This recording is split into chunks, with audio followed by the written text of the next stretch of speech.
Hi, I'm going to talk to you a little bit about learning. You'll be learning a little bit more now on your own, so it might help you to know what's going on when you're learning and how to learn really well. I don't know if you like school or not, but I do know you like to learn.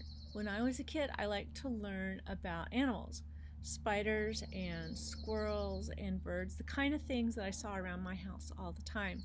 And I also liked to learn how to make things like out of paper and glue and tape and string and fabric and thread and yarn. So I like to learn about how to make different kinds of things. I still like to learn about animals and I still like to make things. So the things that I learned when I was a kid have really helped me when I'm an adult. So these things I learned as a kid have really helped me as an adult.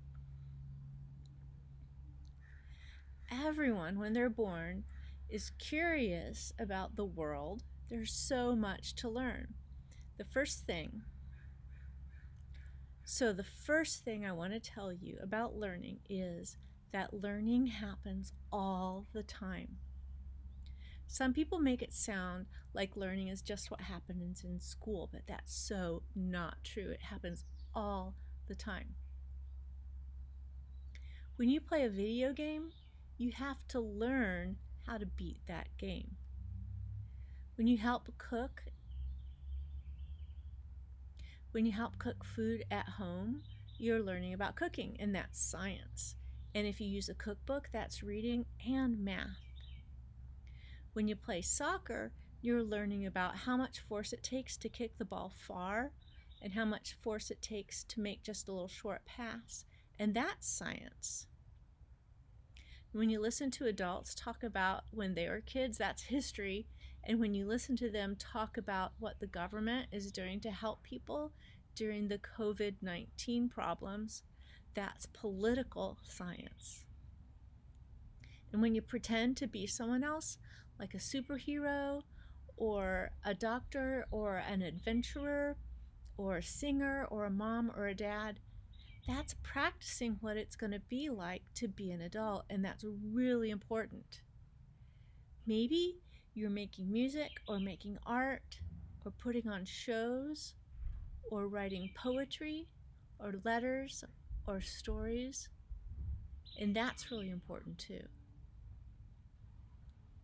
It's all learning.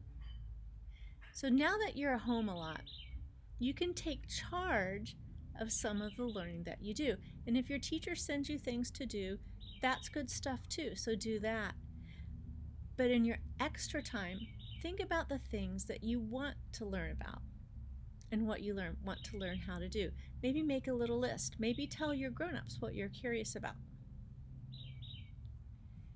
In my next video about learning, I'm going to talk about one.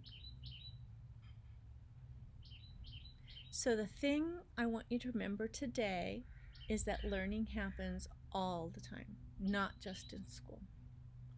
In my next video about learning, I'm going to talk about a really powerful, almost magical way of learning things. It works best, though, if you're learning about things that you choose, things that you want to learn about or want to learn how to do. So, be kind to each other, be safe, and I'll see you next time.